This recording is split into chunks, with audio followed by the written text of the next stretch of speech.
Alright, hello everyone. Today we're going to be talking about the chain rule.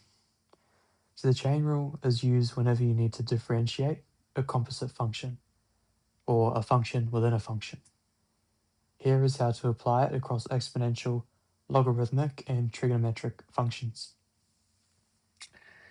So if y equals f of gx, up the top here, if that is true, then the derivative is equal to the derivative of the outside multiplied by the derivative of the inside. So that's what this part here is saying. So in other words, you differentiate the outer function, leaving the inner function unchanged, then multiply the derivative of the inner function. A useful way to remember this is derivative of the outside multiplied by the derivative of the inside. 3 sets of standard rules are needed. So this is for exponential, logarithmic, and trigonometric functions. So if we have a look at what's going on with the exponential, to differentiate the exponential function, if we have a function raised to the power, then we do it like this. So if we have e to the power of, let's go, 2x, in order to differentiate using chain rule, we take the derivative of this part, which is 2, using the power rule, and then we bring that 2 out the front, and e to the 2x stays the same. So that's one of the more simpler chain rules, is for exponential functions. All right, now let's have a look at logarithmic.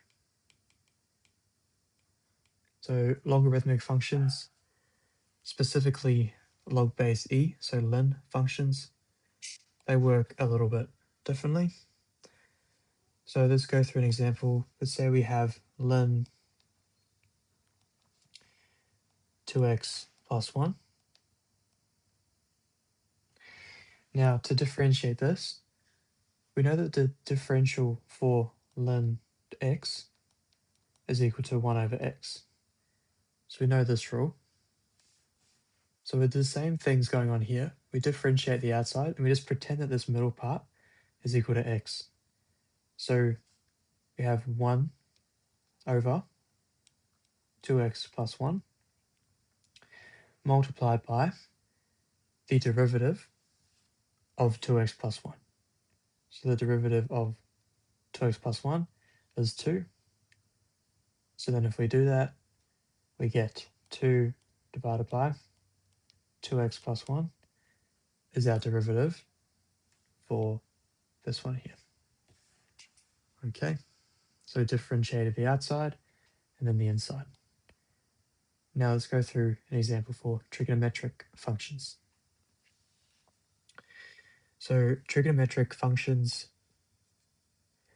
there's a few different rules that we need to remember, but they're all similar. So in all these examples, we differentiate the outside and differentiate the inside. So if we have a look at this one here and work through an example. So let's say we have cosine, let's go 4x plus 2, and we want to find the derivative of that. So just like our rule here, it is the negative derivative of the inside.